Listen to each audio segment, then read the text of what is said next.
সুপ্রিয় দর্শক ও শ্রোতা, দূরের কাছের দেশের প্রবাসের সকলকে ডিপ টিভি চ্যানেলের পক্ষ থেকে প্রীতি ও শুভেচ্ছা জানিয়ে শুরু করছি ডিপ টিভির অনন্য আয়োজন বরকতময় মাহে রমজান অনুষ্ঠান। সুপ্রিয় দর্শক ও শ্রোতা, সকলকে শুরুতে ইসলামের শ্রেণী মোতাবেক অন্তঃস্থল থেকে সালাম জানাচ্ছি। আসসালামু আলাইকুম ওয়া রাহমাতুল্লাহি ওয়া বারাকাতুহু।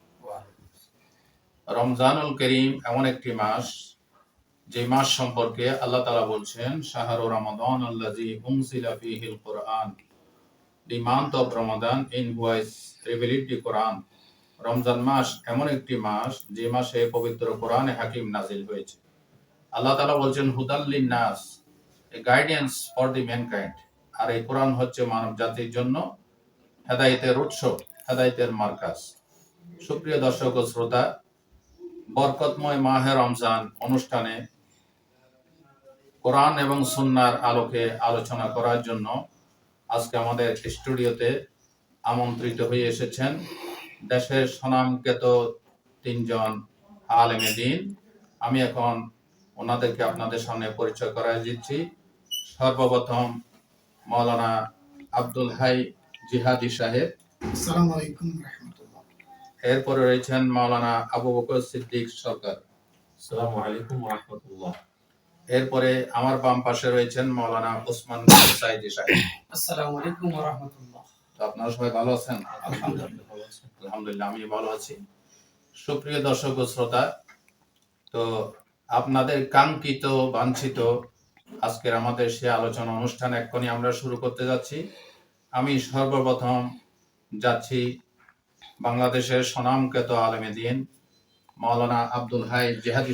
দর্শকদের পক্ষ থেকে আপনার কাছে জানতে চাই, পবিত্র মাহে রমজান হচ্ছে ঐতিহাসিক বদর দিবসের একটি মাস, যে বদর দিবসকেই মুসলমানদের কাছে খুবই গুরুত্বের দাবিদার। ইসলামের সেই প্রথম দিন থেকে সত্য এবং মিথ্যার ভিতরে দ্বন্দ্ব শুরু হয়েছে। সেই দ্বন্দ্বের রেশ ধরে পবিত্র মাহে রমজানে হিজরতের পরে প্রথম যে জিহাদটা, যে যুদ্ধটা সংঘটিত হয়, সেটা হচ্ছে ইয়মে বদর। এই বদর দিবস মুসলমানদের কাছে কতটুকু গুরুত্বপূর্ণ বা বদর দিবসের শিক্ষা কি, এই সম্পর্কে আপনি সংক্ষেপে আমাদের দর্শকদের উদ্দেশ্যে একটু বলেন। আলহামদুলিল্লাহ, ওয়াসসালাতু ওয়াসসালামু আলা আশরাফিল আমবিয়া ওয়াল মুরসালিন ওয়া আলা আলিহি ওয়া আসহাবিহি আজমাইন। দেশে বিদেশে গ্রামে গঞ্জে যে যেখান থেকে শুনছেন, আজকে মাহে রমজানের 17ই রমজান, এই তারিখই ইসলামের ঐতিহাসিক যুদ্ধ বদরের যুদ্ধ সংঘটিত হয়, যেখানে মুসলমানদের সংখ্যা ছিল 313 জন, আর অমুসলিমের সংখ্যা ছিল অনেক। কিন্তু আল্লাহর মেহেরবানিতে মুসলমানদের মহা বিজয় হয়। এই বিজয়ে মুসলমানদেরকে আল্লাহ পাকের পক্ষ থেকে অসংখ্য ফেরেশতারা সহযোগিতা করে। ইসলামের দৃষ্টিতে সারা পৃথিবীতে এই বদর দিবস ঐতিহাসিক একটা দিবস, যার মর্যাদা, যার সম্মান মুসলমানদেরকে উদ্বুদ্ধ করে যে মুসলমানরা বীরের জাতি, মুসলমানরা সফলকাম, সত্যের পক্ষে লড়াই করলে মুসলমানরা সত্যিকার অর্থে আল্লাহ পাকের সাহায্য প্রাপ্ত হয়। আল্লাহ পাক কোরআনে বলছে, ওমা তুকাতিলু ফি সাবিলিল্লাহ, তোমরা আল্লাহর পথে, আল্লাহর রাস্তায় যুদ্ধ করো না কেন। সত্যিকার অর্থে আল্লাহর নবীর নেতৃত্বে, নিজেই নবী ওই যুদ্ধের সেনাপতি ছিলেন। এই যুদ্ধ সংগঠিত হয়েছিল মুসলমানদের জন্য মহা বিজয়। আজকে বাতিলের বিরুদ্ধে আমরা প্রতিবাদ করি, প্রতিরোধ করি। আমরা এই বদর দিবসকে যদি স্মরণ করে বাতিলদের বিরুদ্ধে মুখ খুলি, কথা বলি, হাদিস শরীফে আছে, আল্লাহর নবী বলেন, মান জাহাদা বিয়াদিহি ফাহুয়া মুমিনু, যে ব্যক্তি অন্যায়ের বিরুদ্ধে হাত দ্বারা জিহাদ করে সে মুমিন। ওমান জাহাদা ফাবি লিসানিহি ফাহুয়া মুমিন, আর যে ব্যক্তি জবান দ্বারা অন্যায়ের বিরুদ্ধে জিহাদ করে সে মুমিন। ওমান জাহাদা ফাবি কলবিহি, আল্লাহর নবী বলেন, যে ব্যক্তি অন্তর দ্বারা অন্যায়ের বিরুদ্ধে জেহাদ করে সে মুমিন। সুতরাং আজকে সারা বাংলাদেশে অন্যায়ের প্রতিবাদ, আলেম ওলামা, সত্যিকার মুসলমান যারা, আমরা সবাই প্রতিবাদ করতেছি যে বিশেষ করে আসিয়া হত্যা থেকে শুরু করে এই খুন, দর্শন ইত্যাদি অন্যায় থেকে আমরা এই বদরের এই শিক্ষা থেকে আমরা মূলত অন্যায়ের প্রতিবাদ করব, এবং অন্যায় যেখানে প্রতিবাদ থাকবে সেখানে যাতে করে আমরা সত্যিকার অর্থে অন্যায়ের বিরুদ্ধে দাঁড়িয়ে, সত্যের পক্ষে দাঁড়িয়ে আমরা যেন সত্যকে সমাজে প্রতিষ্ঠিত করতে পারি। বাতিলের কাছে আমরা কোনো অবস্থাতেই মাথা নত করব না। আমরা বীরের জাতি, আমরা মুসলমান। আল্লাহর নবীকে প্রশ্ন করা হয়েছিল পৃথিবীতে সর্বশ্রেষ্ঠ আমল কোনটা? আল্লাহর নবী বলছেন জেহাদু ফি সাবিলিল্লাহ, আল্লাহ রাস্তা জেহাদ করা। এজন্য প্রিয় শ্রোতা, যে যেখান থেকে আমরা দেখছি শুনছি, আমাদের উচিত হবে আমরা মনে প্রাণে হৃদয় থেকে অন্যায়ের বিরুদ্ধে প্রতিবাদ করা, প্রতিরোধ করা। যেখানে অপরাধ সেখানে প্রতিবাদ। এই জন্য আমরা সত্যের পক্ষে থাকব। আল্লাহ সুবহানাহু ওয়া তাআলা আমাদেরকে আমল করার তৌফিক দান করুন। হাজী সাহেব, আপনার সাথে আমি একটু যোগ করতে চাই। উনি অত্যন্ত গুরুত্বপূর্ণ কথা বলেছেন যে এটা হচ্ছে এই সত্য মিথ্যার ভিতরে পার্থক্য সৃষ্টি করে, মুসলমানদেরকে জেহাদের প্রতি উদ্বুদ্ধ করে। আল্লাহ তাআলা নিজেই বলেছেন এই দিবসটা হচ্ছে ইয়াউমুল ফুরকান। আল্লাহ তাআলা বলেছেন সূরা আল ইমরানে, ওয়ামা আনজালনা আলা আবদিনা ইয়াউমাল ফুরকান ইয়াউমাল তাকাল জামআন। এটাকে ফুরকান বলা হয়েছে, তার মানে difference between right and wrong, সত্য মিথ্যার ভিতর তাফরিকা সৃষ্টি করে। আলহামদুলিল্লাহ, মাওলানা আব্দুল হাই জিহাদি সাহেব আমাদের উদ্দেশ্যে, শ্রোতাদের উদ্দেশ্যে চমৎকার কথা বলেছেন। আল্লাহ আমাদেরকে আমল করার তৌফিক দান করেন।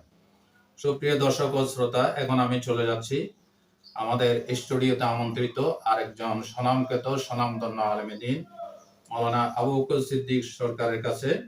আমি আপনার কাছে জানতে চাই, পবিত্র মাহে রমজান হচ্ছে আল্লাহ এবং বান্দার ভিতরে নৈকট্য সৃষ্টি করার মাস, ভালোবাসার সেতু বন্ধন, ভালোবাসার নেটওয়ার্ক গড়ে তোলার মাস। আর এই ভালোবাসার নেটওয়ার্ককে, সেতু বন্ধনকে মজবুত করার আরেকটি গুরুত্বপূর্ণ মাধ্যম হচ্ছে সালাতুত তাহাজ্জুদ। আমি এখন মুহতারামের কাছে জানতে চাই, পবিত্র মাহে রমজানের সালাতুত তাহাজ্জুদ নামাজের আদায় এবং এর ফজিলত কিরকম হতে পারে, বা আমরা সালাতুত তাহাজ্জুদটা কন্টিনিউ করলে আমরা আল্লাহ আমাদেরকে কিরকম ফায়দা দিবেন, এই সম্পর্কে আপনি আমাদের দর্শকদের উদ্দেশ্যে কিছু বলবেন। আলহামদুলিল্লাহ ওয়াহদাহ, والصلاة والسلام على محمد صلى الله عليه وسلم الذي من لا نبي بعده. أما بعد فأعوذ بالله من الشيطان الرجيم. بسم الله الرحمن الرحيم. ومن الليل فتحجد به نافلة لك عسى أن يبعثك ربك مقاما محمودا. সবটুকুন শুকরিয়া সে মহান রব্বুল আলামিন আহকামুল হাকিমিনের দরবারে, যিনি আমাদের আজকের এই অনুষ্ঠানে আমন্ত্রিত হওয়ার তৌফিক দান করেছেন। লাখো কোটি দরুদ এবং সালাম প্রেরণ করছি বিশ্ব মানবতার মুক্তির দূত মুহাম্মদুর রাসূলুল্লাহ সাল্লাল্লাহু আলাইহি ওয়া সাল্লামের উপর। রাসূল কারীম সাল্লাল্লাহু আলাইহি ওয়াসাল্লামকে আল্লাহ তাআলা তামাম জাহানের জন্য উসওয়ায়ে হাসানা হিসেবে প্রেরণ করেছেন। সম্মানিত দর্শক শ্রোতা, আপনারা যারা আমাদেরকে দূরে কিংবা কাছে, দেশ অথবা প্রবাস থেকে এখন দেখছেন কিংবা পরে দেখবেন, আপনাদেরকেও মাহে রমাদান কারীমের অভিনন্দন জ্ঞাপন করছি। তো মূলত যে বিষয়ে আমাকে কথা বলার জন্য বলা হয়েছে যে সালাতুত তাহাজ্জুদ নামাজ। আল্লাহ সুবহানাহু ওয়া তাআলা তার হাবিব আল্লাহ সুবহানাহু ওয়া তাআলা তার হাবিব সাল্লাল্লাহু আলাইহি ওয়াসাল্লামকে আজ থেকে ১,৫০০ বছর আগে ডাক দিয়ে বলেন, ওয়ামিনাল লাইলি ফাতাহাজ্জাদ বিহি নাফিলাতান লাক আসা আইয়াবাআসাকা রাব্বুকা মাকামান মাহমুদা। রাসূল, রাতের এক অংশে আপনি দাঁড়িয়ে তাহাজ্জুদের নামাজ আদায় করুন, আশা করা যায় আপনার রব আপনাকে মাকামে মাহমুদে দাঁড় করিয়ে দিবেন। এবং এই তাহাজ্জুদের ব্যাপারে বলতে গেলে আমরা এতটুকু জানি যে মাহ রমজান মাস হচ্ছে ফাজিলতের মাস। এই মাসে আল্লাহ সুবহানাহু ওয়া তাআলা বান্দার একটা ফরজ ইবাদতকে আল্লাহ তাআলা ৭০টা ফরজ ইবাদতের সওয়াব দেন, বান্দার একটা আমলকে আল্লাহ তাআলা ৭০ গুণে রূপান্তরিত করেন। এবং বিশেষ করে হচ্ছে কোন মানুষ যখন এই রমজান একটি নফল ইবাদত করে, আল্লাহ সুবহানাহু ওয়া তাআলা তার আমল নামে একটি ফরজ ইবাদতের সওয়াব দেন। তো যেহেতু তাহাজ্জুদ নামাজ হচ্ছে একটি নফল নামাজ, যদিও এটি নফল, কিন্তু এটির মর্যাদা এত বেশি যা বলার ব্যাখ্যা রাখে না। আল্লাহ সুবহানাহু ওয়া তাআলা তার হাবিব সাল্লাল্লাহু আলাইহি ওয়াসাল্লামকে তাহাজ্জুদের জন্য বলেছেন, এবং রাসূল কারীম সাল্লাল্লাহু আলাইহি ওয়াসাল্লাম তার সারাটা জীবনে কখনো বেশিরভাগ সময় তিনি তাহাজ্জুদে কাটিয়েছেন এবং তার উম্মতদেরকে তাহাজ্জুদের নামাজের জন্য তাকিদ দিয়েছেন। এতটাই তাকিদ দিয়েছেন যে আম্মা জান আয়েশা সিদ্দিকা রাদিয়াল্লাহু তাআলা আনহা রাসূল কারীম সাল্লাল্লাহু আলাইহি ওয়াসাল্লাম যখন তাহাজ্জুদের নামাজে থাকতেন, দীর্ঘ পরিমাণ লম্বা সিজদা করতেন, লম্বা রুকু করতেন। আর আল্লাহ হাবিব সাল্লাল্লাহু আলাইহি ওয়াসাল্লামকে মা আয়েশা বললেন, ইয়া রাসূলুল্লাহ, আল্লাহ তাআলা তো আপনার জীবনে কোনো গুনাহ দেন নাই। আপনার জীবনের পূর্বের এবং পরের সব গুনাহ আল্লাহ মাফ করে দিয়েছেন। আপনি তারপরেও কেন এত কষ্ট করে তাহাজ্জুদের নামাজ আদায় করেন? রাসূল কারীম সাল্লাল্লাহু আলাইহি ওয়াসাল্লাম বলেছেন, আয়েশা রে, আফালাম আকুনা আবদান শাকুরা, যে আল্লাহ আমাকে এত মর্যাদা দিয়েছেন, আমি কি সে আল্লাহর শুকরিয়া আদায় করব না? অতএব তাহাজ্জুদের নামাজটা রাসূল কারীম সাল্লাল্লাহু আলাইহি ওয়াসাল্লামের খাস সুন্নতের ভিতরে পড়ে। আরেকটি ব্যাপারে কথা বলতে গেলে দেখা যায় যে তাহাজ্জুদের নামাজের ফজিলত এত বেশি যে নফল ইবাদতের মধ্যে অন্যতম শ্রেষ্ঠ নফল হচ্ছে তাহাজ্জুদের নামাজ। যেমন আমরা যদি এই ক্ষেত্রে একটি হাদিস তেলাওয়াত করি, সহিহ আল বুখারী 6502 নম্বর হাদিসের মধ্যে আসছে, আল্লাহ সুবহানাহু ওয়া তাআলা নিজে বলেন হাদিসে কুদসি, আল্লাহ তাআলা বলেন, ওয়া মা ইয়াজালুল আবদু ইলাইয়া ইয়াতাকাররাবু বিন নওয়াফিল হাত্তা উহিব্বা, যে বান্দা ফরজ আর ওয়াজিবের দ্বারা আমি আল্লাহর নৈকট্য অর্জন করতে পারে না, বান্দা আমি আল্লাহ সুবহানাহু ওয়া তাআলার নৈকট্য অর্জন করে নফলের দ্বারা। যে ব্যক্তি যত বেশি নফল ইবাদত করবে, আল্লাহ তাআলা তার মর্যাদা, তার দাম, তার মর্তবা তত বেশি বাড়িয়ে দিবেন। এজন্য কোন ব্যক্তি যদি নফল ইবাদত বেশি করে, আল্লাহ সুবহানাহু ওয়া তাআলা তার মর্যাদা বাড়ায় দিবেন। কারণ এমন একটা সময় আসবে নফল ইবাদত করতে করতে শুধু বান্দা আল্লাহকে নয়, বরং আল্লাহ সুবহানাহু ওয়া তাআলা বান্দার প্রেমে পড়ে যাবেন। আর আল্লাহ সুবহানাহু ওয়া তাআলা বলেন, আমি যদি কারো প্রেমে পড়ে যাই, কুনতু সামাহুল্লাযী ইয়াসমাউ বিহি ওয়া বাসারাহুল্লাযী ইউবসিরু বিহি, আমি আল্লাহ তার চোখ হয়ে যাই, সে চোখে সে দেখে, আমি তার কান হয়ে যাই, সে কানে সে শুনে। তার মানে আমি আল্লাহ বান্দার চোখে কুদরত দেই, তার জবানে কুদরত দেই, তার হাতে কুদরত দেই, তার পায়ে কুদরত দেই, সে আমার কাছে যা চায় আমি আল্লাহ নগদেই তাই দেই। অতএব আল্লাহ তাআলার সন্তুষ্টি হাসিল করার জন্য তাহাজ্জুদ নামাজের কোনো বিকল্প মাধ্যম আমাদের কাছে আর থাকতে পারে না। যেহেতু মাহে রমজান মাস হচ্ছে সিয়ামের মাস, কিয়ামের মাস। আমরা এই মাসে অন্তত সাহারি খাবার জন্য ভোর রাতে উঠি। সেই হিসাবে আল্লাহর সঙ্গে আমাদের যে একটা কানেকশন, আল্লাহ সুবহানাহু ওয়া তাআলার সাথে যে আমাদের একটা দৃষ্টান্ত, সে তাহাজ্জুদের মাধ্যমে ফুটে ওঠে। রাসূল কারীম সাল্লাল্লাহু আলাইহি ওয়াসাল্লাম হাদিসে পাকের মধ্যে বলেছেন, আল্লাহ নবী সাল্লাল্লাহু আলাইহি ওয়াসাল্লাম বলেছেন, আশরাফু উম্মতি হামালাতাল কুরআন ওয়া আসহাবুল লাইল, আমার উম্মতের মধ্যে সর্বশ্রেষ্ঠ সম্মানিত মানুষ হচ্ছে তারা যাদের হৃদয়ের মধ্যে কোরআনকে লালন করে এবং যাদের সাথী হয়, সঙ্গী হয় রাতের বেলা নামাজ। আমরা যদি আরেকটি হাদিস লক্ষ্য করি, রাসূল কারীম সাল্লাল্লাহু আলাইহি ওয়াসাল্লাম আজ থেকে ১,৫০০ বছর আগে যখন মক্কাতুল মুকাররমা থেকে মদিনাতুল মুনাওয়ারায় হিজরত করলেন, রাসূল কারীম সাল্লাল্লাহু আলাইহি ওয়াসাল্লামের হিজরতের প্রথম ভাষণটাই ছিল তাহাজ্জুদের ব্যাপারে। আল্লাহ নবী সাল্লাল্লাহু আলাইহি ওয়াসাল্লাম সমস্ত মানব জাতিকে লক্ষ্য করে বলেছিলেন, ইয়া আইয়ুহান নাস, মানব জাতি, আফসুস সালাম, তোমরা বেশি বেশি সালামের প্রচলন করো, আতিমুত তাআম, আর মানুষদেরকে খাবার দাও, ওয়াসিলুল আরহাম, আর আত্মীয়তার সম্পর্ককে জুড়ে দাও, আত্মীয়তার বন্ধনকে অটুট করো, ওয়াসাল্লু বিল্লাইল ওয়ান নাস নিয়াম, আর রাতের বেলা যখন মানুষ ঘুমিয়ে থাকে তুমি তখন আল্লাহর হুজুরিতে তাহাজ্জুদ নামাজ আদায় করো, তাদখুলুল জান্নাতা বিসালাম, আর নিরাপদে আরামসে আল্লাহর জান্নাতে চলে যাও। তাহলে বোঝা গেল রাসূল কারীম সাল্লাল্লাহু আলাইহি ওয়াসাল্লামের এই হাদিস আমাদেরকে ইঙ্গিত দেয়, যদি কোনো ব্যক্তি তাহাজ্জুদ নামাজ নিয়মিত পড়ে, আল্লাহ সুবহানাহু ওয়া তাআলা তাকে জান্নাতে যাওয়ার জন্য একেবারে সহজ করে দিবেন। সুবহানাল্লাহ। শুধু তাই নয়, যে ব্যক্তি তাহাজ্জুদ নামাজ পড়বেন, আল্লাহ নবী সাল্লাল্লাহু আলাইহি ওয়াসাল্লাম অন্য হাদিসের মধ্যে বলেছেন যে সফলতা, সকল কল্যাণের মূল চাবিকাঠি হচ্ছে তিনটা। এক নাম্বার হচ্ছে তাহাজ্জুদ, দুই নাম্বার হচ্ছে নফল সিয়াম, এবং তিন নাম্বার হচ্ছে সাদাকা। আর যে ব্যক্তি এই তিনটা আমল করবে, আল্লাহ সুবহানাহু ওয়া তাআলা তার জন্য সমস্ত কিছুর কল্যাণের দরজা খুলে দিবে। আর যে ব্যক্তি তাহাজ্জুদ নামাজ পড়বে, আল্লাহ সুবহানাহু ওয়া তাআলা তার চেহারার মধ্যে নূর দিবে, তার অন্তরের মধ্যে নূর দিবে, আল্লাহ সুবহানাহু ওয়া তাআলা তার মনের সমস্ত কিছুগুলোকে দূর করে দিবেন। গাজী রমজান মাস হচ্ছে সিয়ামের মাস, কিয়ামের মাস। আমরা যেন এই মাসে বেশি বেশি আমরা সিয়ামের প্রতি গুরুত্ব আরোপ করি, এবং সিয়ামের পাশাপাশি কিয়ামুল লাইল, তারাবি নামাজ, এবং সাথে আমরা তাহাজ্জুদ নামাজকে জুড়ে দেব। আশা করা যায় আল্লাহ সুবহানাহু ওয়া তাআলা আমাদেরকেও আল্লাহ সম্মানিত স্থানে আদিষ্ট করবেন, সে প্রত্যাশা ব্যক্ত করি। আমরা এই এতটুকু জানতে পারলাম যে তাহাজ্জুদ নামাজের গুরুত্ব আছে, আমরা সেটাকে আঁকড়ে ধরার চেষ্টা করব। আল্লাহ সুবহানাহু ওয়া তাআলা আমাদের সকলকে যেন এই তাহাজ্জুদ নামাজের প্রতি আমল করার আল্লাহ আমাদেরকে তৌফিক দান করেন। মাশাআল্লাহ। কোরআন হাদিসের দলিল দিয়ে চমৎকার আলোচনা করলেন বিশিষ্ট আলেমে দ্বীন মাওলানা আবু বকর সিদ্দিক সরকার। কোরআন হাদিসের দলিল দিয়ে চমৎকার আলোচনা করলেন বিশিষ্ট আলেমে দ্বীন মাওলানা আবু বকর সিদ্দিক সরকার। এখন আমি চলে যাচ্ছি আমাদের স্টুডিওতে আমন্ত্রিত আরেকজন স্বনামখ্যাত আলেমে দ্বীন মাওলানা ওসমান গনি সাইদি সাহেব। তো ওনার কাছে আমি জানতে চাই, পবিত্র রমজান মাসে মানুষ যাকাত প্রদান করে। যাকাত দেওয়ার সিস্টেম হচ্ছে যে কোনো মাস হিসাব করে 12 মাস পূর্ণ হলে চন্দ্র বছর অনুযায়ী যাকাত দিতে হয়, কিন্তু রমজানুল মুবারকে যে কোনো ন্যাক আমলের সওয়াব খুবই বেশি, এই জন্য মানুষ রমজান টু রমজান হিসাব করে। তো যাকাত ইসলামের অলঙ্ঘনীয় একটি ফরজ বিধান, অবলিগেটরি ল, বাধ্যতামূলক, স্রষ্টার পক্ষ থেকে সৃষ্টির জন্য আইন। ধনীদের সম্পদে আল্লাহ তাআলা গরিবের হক রেখেছেন, আর সেটাকে বলা হয় যাকাত। এই যাকাত দানের গুরুত্ব কি হতে পারে, বা মুসলমানদের জীবনে এই যাকাতের যে সুদূর প্রসারী ফলাফল দারিদ্র বিমোচনে জাকাতের কি গুরুত্ব, এ সম্পর্কে আপনি আমাদের শ্রোতাদের উদ্দেশ্যে একটু কথা বলবেন। আসসালামু আলাইকুম ওয়া রাহমাতুল্লাহ। ওয়ালাইকুম আসসালাম। নাহমাদুহু ওয়া নুসাল্লি আলা রাসূলিহিল কারীম। আম্মা বাদ। উপস্থিত আজকে আমরা যারা উপস্থিত হয়েছি, এই প্রশ্নের সাপেক্ষে আল্লাহ পাক কোরআনে কারিমে বলেছেন, তোমরা যাকাত প্রদান করো, যাকাত দাও, আকিমুস সালাত ওয়া আতুজ যাকাত। রাসূল সাল্লাল্লাহু আলাইহি ওয়াসাল্লাম বলেছেন, তোমাদের উপরে যাকাত ফরজ করা হয়েছে। তোমরা রমজান মাসে যাকাত দিবে,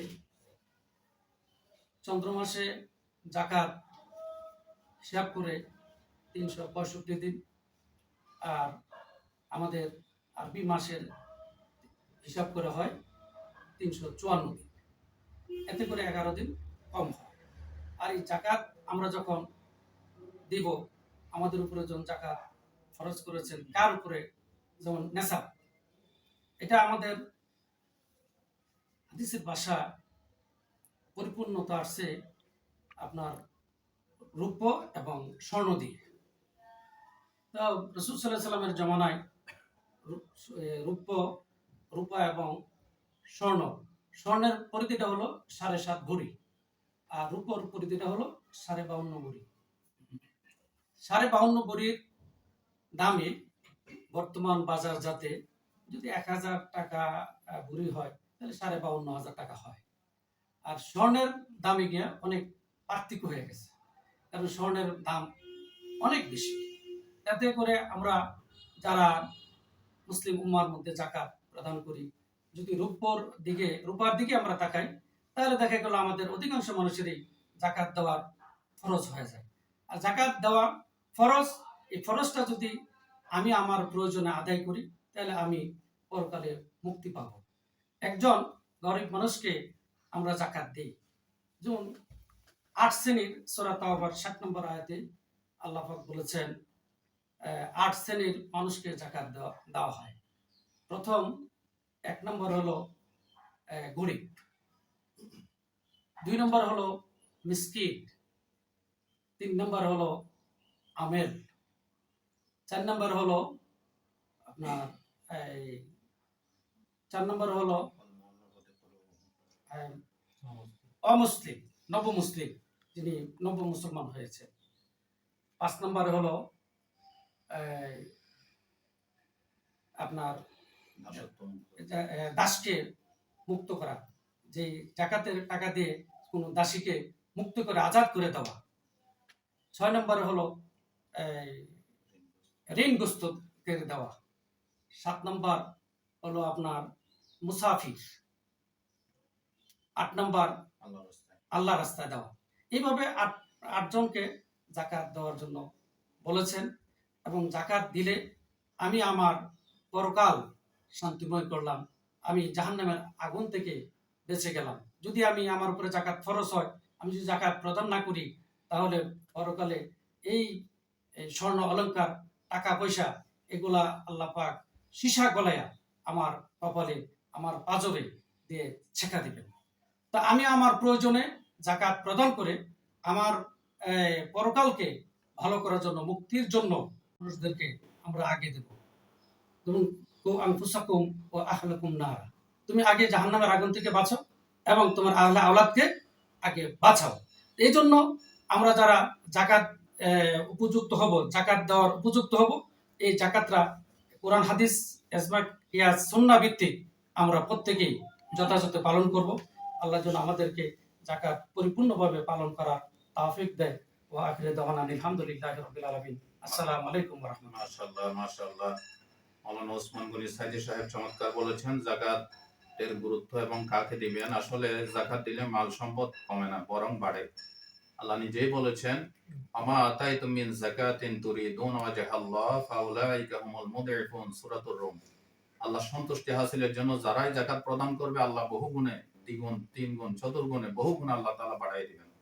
সুতরাং আসুন আমরা আমাদের সম্মানিত আলোচকের কথা থেকে বুঝলাম, যাকাত দিলে বরকত হয়, যাকাত দিলে আত্মীয়তার বন্ধন, প্রতিবেশীর বন্ধন, সোশ্যাল স্ট্রাকচার, সামাজিক প্রীতি, প্রেম, মহব্বত, মানুষের ডিসপ্যারিটি, ভেদাভেদ দূর হয়। এই জন্য যাকাত দানের মাধ্যমে আমরা আত্মমানবতার সেবায় নিয়োজিত করতে পারি। আলহামদুলিল্লাহ, আমাদের তিনজন আলোচক খুবই চমৎকার এবং সুন্দর দলিল ভিত্তিক আলোচনা করেছেন। সম্মানিত দর্শক এবং শ্রোতা, দেশের প্রবাসের সকলের প্রতি অনুরোধ, আজকের এই গুরুত্বপূর্ণ আলোচনা আসুন আমরা যারাই শুনেছি বা শুনবো, আল্লাহ আমাদের সকলকে আমল করার তৌফিক দান করেন, এই আশাবাদ ব্যক্ত রেখে আজকের এই পর্বের বরকতময় মাহে রমজানের আলোচনা অনুষ্ঠান এখানে সমাপন করছি। আসসালামু আলাইকুম ওয়া রাহমাতুল্লাহি ওয়া বারাকাতুহু।